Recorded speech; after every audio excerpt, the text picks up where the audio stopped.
Muli isang magandang umaga po sa ating lahat mga kapatid.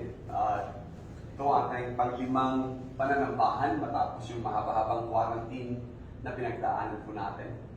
Nasa pangalawang serye po tayo, ginagawa po natin ay nagsiseries po muna tayo ng ating mga leksyon upang sa ganun mas madaling makapag-connecta na lamang po sa ating mga leksyon at madali pong mahabol, madali pong maunawaan, madali pong maintindihan ng bawat isa. Okay? So, promises. Nakarang linggo, tinignan po natin yung mga promises. Yung mga, bago tayo mag-I do, tinignan po natin yung mga promises na in sickness or in health, for better or for worse. Nakita po natin yung mga promises. At isa sa pinakamagandang promises doon ay nakita na po natin. Kaya nga, there were promises made. Mayroon din po mga broken promises ay nakikita. May mga pangakong hindi talaga, tawag natin sa Tagalog, mga pangakong napapako. At marami ding mga broken promises na yan, at ang tawag natin doon ay victims of broken promises. So nakikita natin ang mga bagay-bagay na to. Isa sa mga pinakamagandang promise, however, that was given is this. Yung pangako ng Panginoong Jesus, nagsabihin niyang, I am always with you. Pangako ng Panginoong Jesus, sasabihin niyang, I will be with you. Hindi I will be with you, but I am always with you. Yung present, progressive, na lagi natin siyang kasama, ay pangakong binitawan niya para sa kanyang mga apostoles, sa kanyang mga alagad bago po siya umakyat ng langit. Hindi I will, kundi I am. Hindi future, kundi pangkasalukuyan. Hindi pang hinaharap. At nagiging tapat siya sa kanyang pangako at tapat siya sa kanyang pangalan na Emmanuel. Yung pangalan niya na ang pakahulugan ay God with us. Hindi God will be with us, kundi God with us. Nakakatuwa. Pinangatawanan ng Panginoong Jesus. Maging ang kanyang pangalan na Savior, hindi magiging tagapagligtas natin, kundi tagapagligtas. Kung hindi natin nasasaisip ng Panginoong Jesus ay araw-araw, per minuto, or bawat sandali, siya ang tagapagligtas natin, at ang isipin natin, future tense pa rin yung ating kaligtasan, then may kaunting mali sa pag-iisip na gano'n. Ibig mo sabihin sa ibang mga pagkakataon, ikaw nagliligtas sa sarili mo, o ibig mo ba sabihin sa ibang mga pagkakataon, sarili mo ang naging dahilan kaya ka safe? Totoo nga, ng Panginoong Jesus na nagliligtas. Hindi magliligtas, kundi dahil inaalagaan niya tayo bawat sandali sa ating buhay, sasabihin mo talagang, salamat Panginoon at ikaw aking tagapagligtas. Hanggang umabot tayo sa kaisipan na ganoon, hanggang umaabutin natin yung idea na every day in our lives, we are being sustained by this beautiful at saka wonderful Savior. Ang kanyang pangalan is Jesus. Na kung iisipin natin maigi ang pakahulugan ay tagapagligtas. Promises. Ang pangako niya, na hindi niya tayo iiwan, hindi niya tayo pababayaan, ang pangako niya, nakasama natin siya lagi sapagkat siya nananahan sa atin. Ang promise maker na tinatawag, yung gumawa ng pangako ay kaya niyang pangatawanan ang anumang ipinangako niya sa atin. The promise maker is also a promise keeper. Sapagkat isa sa mga katangian ng Diyos ay yung tinatawag nating immutability o yung hindi nagbabago. Kaya magkaminsan nakikita natin, naririnig natin, ang Panginoong Jesus ay, Jesus is the same yesterday, today, at forever. Hindi siya magbabago. Ang kanyang pagiging tagapagligtas ay hindi magbabago. Yamang isang Diyos na nagkatawang tao, hindi magbabago ang tagapagligtas na ito. Dapat masaya tayo. Dapat masaya tayo dahil tinanggap natin ang Panginoong Jesus, ibinihis natin ang Panginoong Jesus, ang Panginoong Jesus ay nananahan sa atin.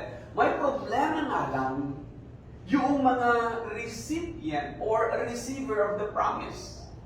Palagay ko wala tayong problema doon sa promise keeper.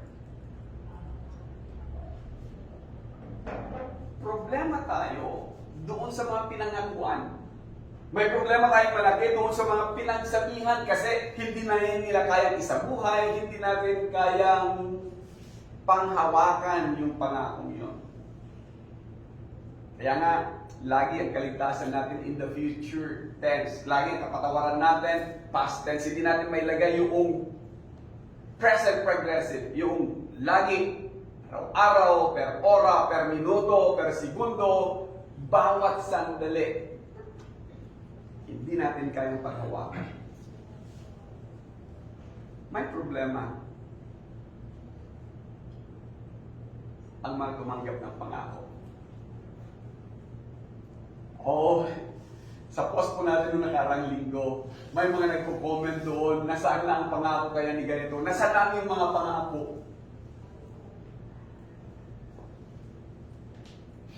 Hindi naman siguro sa hindi nagiging tapat sa pangako ang ilan na nangako. Kundi, ang problema talaga natin bilang mga nidala ay yung hindi natin nakakayanan magtiwala sa nangako ng wholehearted. Hindi natin kayang pagkatiwalaan yung nangako na pagka sinabi niya, kasama mo ako, may mga pagkakataon na pagtatanong pa tayo, nasaan ka, Panginoon? Lord, where are you when I need you the most? Kaya kumikita yung mga magagaling magsulat Kaya kumikita yung footprints in the sand. Maalala niyo yun yung footprints in the sand? Ang sinasabi niya dun sa footprints in the sand, mayroong panahon sa aking buhay kung saan nakita ko yung aking bakas sa buhanginan wherein nung una, dalawa tayo. Ikaw at ako naglalakad doon sa dalampasigan. Kita ko yung bakas natin, kita ko yung bawat apak natin, dalawa tayo. Ngunit dumating din yung pagkakataon, sabi niya, kung saan napansin ko na mayroong isang bakas na lamang ang aking nakikita. At naalala ko, sabi ng nagsulat, na ito yung pagkakataon kung saan ito yung pinakamababa at masamang kalagayan ko sa buhay. Nag-iisa na lang yung bakas na nakikita. Kung kailan kita kailangan, bakit mo ako iniwan? And then later on, we found out na sinasabing hindi kita inaiwan, anak, sapagkat ng mga panahong mahirap, sa mga panahong nasa lugmok ka na kalagayan, nasa panahon na talagang hirap ka. Ito yung panahon na pinangko kita. Ito yung panahon, it was then that I carried you. True to His promise. I am with you. I will be with you. I will never leave you because I am in you. Hindi natin makita yan. Yaman natin dito siya sa atin, I am in you.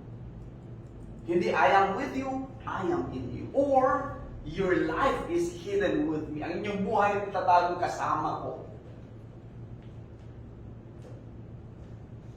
Ang punot dulo siguro ng mga nagtatanong nasaan na yung mga pangako, nasaan na, kailan kaya ang pagbabalik ng kanyang pangako, muling pagbabalik na kasama natin, when will He fulfill His promises? Siguro indirectly questioning yung gumawa ng pangako. Mga kapatid, bilang mangangaral at mag-aaral, bilang estudyante ng salita, ang wishes ko is that sana kagaya ni Dobel, si Abraham may diary. Ano kaya mangyayari? Ano kaya mga input? Ano kaya kung bawat isa sa atin may kanya-kanyang diary? Nung nag-aaral ako sa Bible School, nung nag-aaral ako sa Southern California School of Evangelism, tinuruan kami ng aming teacher na si Ron Sherman na gumawa ng diary, na gumawa ng journal. At mayroon kami tinatawag na seed thought. Sa mga seed thought, pag-uumpisa siya, I thank God because, halimbawa, in times of troubles, this is my prayer. At sinusulat namin lahat-lahat ang mga yon. And for the past 2 years, I have kept my diary. nakakatuwa nga magkaminsan, pagka binubuklat mo ulit, ito yung mga pagkakataon. It brings back a lot of memories at nagbibigay din siya, hindi lang memories, kundi yung struggles, kundi yung journey, kundi yung paglalakbay mo kasama ang Diyos. Kasi ang focus ng paglalagay ng diary ay yung papaano tayo iningatan ng Diyos. Ano kaya sa 2021 ano? Magkaroon tayo ng mga diaries natin. Ano kaya i-require natin? Subukan kaya natin na magkaroon ng diary from day 1. Hopefully, magiging mas magandang 2021 kasi ang diary natin sa ating 2020 is ano yun? January, ano nangyari January natin? February, taal. March, ano nangyari? COVID na, no? March, ano? January, hindi... Ano na bang meron sa January? Nakalimutan ko na eh. Lindol. Oo, yun pala siya. Yung mga bagay-bagay na yun. Hopefully, and pag ginawa natin ang ating diary, we will do that. Sige, tingnan natin. And magaling na tagasulat si Balong at saka si Bongbong, ano? Siguro gawa tayo ng ating diary. Ito, naghahanda si Jim, bibili daw siya ng diary ng Starbucks. Hindi kaya ay gusto niya mabuo yung kanyang stickers para sa diary ng Starbucks. Ano kaya kung gagawa lang tayo ng diary, my diary dito sa journey as a Christian? Tapos everyday, lagyan natin ng seed thought. Lagyan natin na, halimbawa sa New Year, ano kaya pagpapasalamat ko? Tapos may listahan tayo doon. I've done that. 2 taon. Sana makita ko, sana hindi pa binaha. O sana hindi pa, maalala ninyo, nung panahon ni Ulysses, bumaha ang salas natin. Sana hindi siya kasama pala doon sa mga bahang nasa ilalim. O di kaya, sana hindi siya naibasura ng misis ko. Okay. How I wish talaga na mabasa ko ang diary ni Abraham. Ano ba yung nilalaman dito? Ano ba yung kanyang unang entry? Nung lumabas siya mula sa Ur of Chaldea, tapos sinabi sa kanya ng Diyos, umalis ka dyan sa piling ng mga taong malalapit sa iyo, tapos pumunta na doon sa lupa na itinalaga mo ibibigay sa mga magiging anak mo sa linlahi mo. Ano ba yung sinulat ni Abraham? Day 1. And then sa tagal niya naghintay, ilang years. Ano ba yung frustrations meron si Abraham? 25 years to be exact. Tumatanda na si Abraham, 75 nung pangakuan siya ng Diyos. 100 years old na si Abraham, wala pa rin. Ano kaya mga frustrations ang isinulat ni Abraham? 5 years or 20 years na ako naghihintay, wala pa rin nangyayari sa amin pa. May realization kami ni Sister Dorsey at sana makita din ng ibang mga kapatid dito. Maalala nyo, sino nakasama sa akin? Ako kasama sila Jean, wala si Ivan at wala si Bonbon eh. Pero kasama ko si Ivan, si Bonbon, and then iba sa mga kabataan dito. Nag-post po ako nung gamitin ko si Cloyd D, yung isa sa mga store managers ng Starbucks. Na sinasabi niya magkakaroon ng Holiday Angels 4 years ago. Kasi 5 years ago yung naunang Holiday Angels. Noong year na yan, nung pangalawang Holiday Angels, nagkaroon kami ng meeting sa Palapala, Starbucks. At nag-uusap kami at ipinakita ko talaga, andun yung picture. Na kung ito yung bahay ni Sister Dorsey, pinalinisan niya yung tapat. Na dati madawat, nilinis niya yung tapat na yon, pinalinisan niya talaga yan. At makikita niyo sa picture na yung buong daan na yan, yung buong bakanting lopa na yan, lutin na yan, yan ang gagamitin namin for the Holiday Angels. Doon magkakaroon ng mentoring and feeding. Walang 5 taon mga kapatid, bahay ni Sister Dorsey, paglingon mo, andun yung Alabama Church of Christ sa ngayon. And then sabi niya, oo nga, na-realize ko, ang bait naman ng Panginoon talagang inihanda niya. Kasi noong sabi ko, vacant lot. Tingnan po ninyo yung post ko ngayon sa Facebook. That one is a vacant lot. Gagamitin namin for Holiday Angels. And hopefully, hindi ko alam pa paano magagawa ito. Magkaroon sana ng realization, tapos i-connect na natin lahat doon yung mga bagay-bagay nito. Kasi, kahit na wala ng holiday angels, at ipinagbabawal din ngayon yung, kaya wala tayong gift giving, ay walang gift si Amor. Wala tayong mga gift giving muna sa mga panahon ito. Hindi tayo makakapunta ng sukol, hindi tayo makakapunta ng piyala na gift giving. Even yung sa San Manuel, wala mo ng gift giving. Nalungkot naman si Amor. Walang gift muna. So, hindi mo na. Wala mo na, Amor. Wala mo na yung mga kabataan nyo na pupunta dito para sa bagay nito. Ihintay natin. Hindi tayo hindi yung kagustuhan natin, hindi yung ginagawa natin ang nagkulang. Kundi mayroon tayong higit na mas malaking kaaway, kalaban na hindi natin nakikita. Kaya para sa protection ng bawat isa, walang muna yan. Sorry, pinangunahan ko na. Pagsag na, laylay na balikat ni Amor. Wala pala akong regalo ngayon dito. Wala pala regalo ngayon. Wala pala kami kayong tinatawag natin na gift giving. Promises and frustrations. Paano kanya niya pinanatili, ano? 25 years. Ano kaya mga isinilagay ni Abraham? Ano kaya mga nararamdaman niya? Ano kaya panlalait ng mga nakakaalam? O nasaan yung pangako ng Diyos sa iyo, Abraham? Akala ko ba, Abraham, magiging kasing dami ng mga bituin sa langit ang iyong salinlayo, yung mga anak, Abraham? Bakit hanggang ngayon wala pa? Akala ko ba kasing dami ng buhangin sa dalampasigan ni Abraham? Bakit ngayon wala pa? Ano yun? For the next 25 years, maririnig ni Abraham yan na lagi yung mga skeptics, yung mga hindi naniniwala, lalo nang excited siya na ikinalita, magiging ganito daw ako. Di ba baog si Sarah? Yung siguro maririnig niya lagi. O mangarap ka, Abraham, mangarap ka. The same thing sa ating mga kapatid. Yet, Abraham, paano kaya sinulat ni Abraham ng mga failures? Paano kaya siya natakot? Hindi lang minsan, kundi 2 beses sinungaling si Abraham.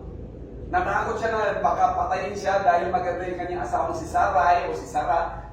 Sabi niya, kapatid ko, pagka may nagtanong sa iyo at sasabihin, asawa ba kita? Sabihin ng kapatid mo ako upang sa ganun mabuhay ako. Twice. Ano pa yun? Ano kayong sinabi sa kanya ni Sarai? Dito na lang, Hindi ka magkaroon ng anak sa pamamagitan ko. Ibigay ko sa iyo yung aking alipin at magkaroon ka ng anak sa kanya. Kaya nga lumabas si Hagar tsaka si Ishmael. Paano kaya napanatili ni Abraham? Paano kaya niya naigil yung kanyang mga pagkukulang nito na naalala niya, okay, Lord, I'm sorry. Paano kaya yun? Or paano kaya niya nakayanang manumbalik, nagkamali ako sa pangako, o nagkamali ako, hindi ako naging tapat sa pangako na yan. Paano kaya niya ibinalik ang kanyang sarili? And still, ariing tapat sa pangako ng Diyos. Paano kaya? Dito yung mapapansin, no? Dito pa lang makikita natin na yung mga taong kinausap ng Diyos, sila man din ay hindi nanatili sa pangako, pero hindi sapat yon para i-kick out sila ng Diyos, sasabihin, okay, hindi ka naging tapat, hindi na tayo bate. Binabawi ko na yung pangako ko sa iyo. Or kagaya din ninyo, whenever we fail, so pagkakataon na hindi natin nakakayanan, may mga pagkakataon na nagkakamali tayo, paano tayo nakakabalik doon sa pangako? Yun ang mga gusto kong makita kay Abraham. Sa Roma, Kabanatang 4, Talatang 18, tingnan po ninyo itong mga bagay-bagay ng mga kapatid. Sabi niya, when there was no reason for hope, nung wala nang rason para umasa, Abraham believed because he had hope. Nanampalataya si Abraham dahil siya ay may pag-asa. He became the father of many nations exactly as God had promised. The promise keeper, the promise maker, and then yung recipient ng promise, believe. That is how many children you will have based from Genesis chapter 15 verse 5. Kaya nga, nakakatuwa. Sa King James Version or sa NIV sabi niya, against all hopes, Abraham believed, or hoping against hope, Abraham hoped that whatever is being promised to him, anumang pinangako sa kanya ng Diyos, tutuparin ng Diyos. Sabi niya, when there was no reason for hope, nung wala na talagang maaasahan, umaasa pa rin siya. Filipino version po gagamitin ko sa susunod sumandali mga versikulo, mga talata. Sabi niya, sa gitna ng kawalang pag-asa, si Abraham ay umaasa at naniwala. Sa gitna ng walang pag-asa o kawalan ng pag-asa. Sa ibang mga Biblia o sa ibang mga translation, sa mga sinasabing, umasa sa kabila ng kawalang pag-asa. Sa bayan ng Pilipino Biblia, umaasa kahit wala ng pag-asa, ang bagong Biblia. And then, gusto kong malaman talaga, ano ang sikreto ni Abraham? Na sa kabila ng kanyang mga pagkukulang, sa kabila ng kanyang kawalan magkaminsan, ng patunay, ng pag-asa, ng pangako ng Diyos, 25 years back, is alive. Pangako ng Panginoong Jesus, babalik ako. Pangako ng Panginoong Jesus, hindi kita iiwan. Pangako ng Panginoong Jesus, I am with you, kasama mo ako. That was 2,000 years ago. Alive. Buhay. How did Abraham kept that? Tingnan niyo maigi. Siguro ito'y dahil dito. At ito ang problema natin. Sabi ko nga, yung recipient, yung tumanggap ng pangako, yun ang mga may problema. Hindi niya pinag-alinlanganan ang pangako ng Diyos. Teka muna yung Abraham. Hindi ba gumawa ka naman ng iba? Yet, ang sabi ng Biblia, sabi ng Apostol Pablo, hindi niya pinag-alinlanganan ang pangako ng Diyos. Yung promise, hindi siya nag-alinlangan. Yung fulfillment of the promise, hindi niya alam kung kailan eh. Kaya kagaya din natin, pinangakuan mo ako, tapos nasaan ang katuparan ng mga pangako niya? Kundi lalo siya nagpakatatag sa kanyang pananampalataya at nagbigay luwalhati sa Diyos. Every failure counted. Lahat ng pagkukulang, lahat ng pagkakamali, lalong nagsumiti ang kanyang pananampalataya. At ang nakakatawa doon, hindi para sa kanyang sariling glorification, kapanyagan, kaluwalhatian, kundi his faith glorified God. Nagpakatatag sa kanyang pananampalataya at nagbigay luwalhati sa Diyos. Kaya nga napag-uusapan natin si Abraham, God is being glorified whenever we talk about Abraham. God is being glorified whenever we talk about God fulfilling His promise to Abraham. God is being glorified because when we put ourselves sa katayuan ni Abraham at patuloy tayong aasa sa kanyang pangako, kagaya ng panalangin kanina ni Viman, umaasa pa rin tayo sa pangako nung nagtalaga nito na siya muling papalik. It reminds me of Matthew chapter 5 verse 16. Alam niyo Matthew 5:16, isa sa mga unang memory verse ko yan. Let your light shine before men, that they may see your good works and glorify your Father who is in heaven. You will not receive glory, you will receive glory. So let us remain faithful. Manatili sana tayo doon. And then, sumunod na versikulo, sabi niya, lubos kasi ang kanyang paniniwalang sapat ang kapangyarihan ng Diyos na matupad ang kanyang pangako. Yun pala ang clue. The clue being is that hindi lang sa promise, kundi alam niya who made the promise. Alam niya na yung gumawa ng pangako, yung Diyos. na nangako sa Kanya ay may sapat na kapangyarihan upang matupad ang anumang Kanyang ipinangako. It is our faith on the promise giver, and that the promise itself, it is our faith. Doon sa nagbigay ng pangako.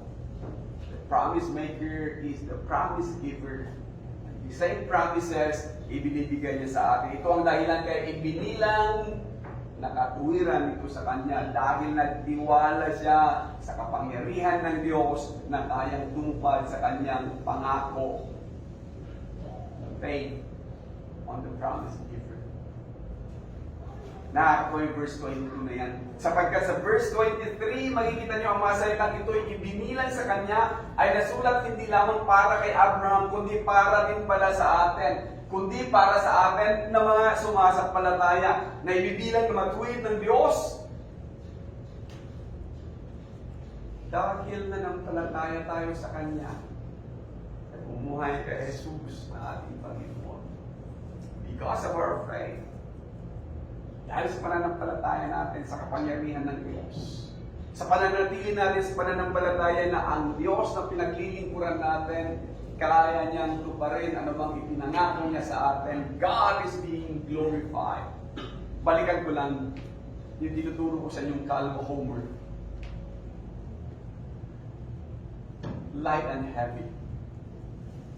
Ang anumang bagay na pinakita sa atin ng Diyos, kung kaya tuparin ng Diyos ang kanyang pangako kay Abraham, kaya niyang tuparin ang kanyang pangako para sa atin. Kung 25 years kay Abraham, it would take longer for us siguro.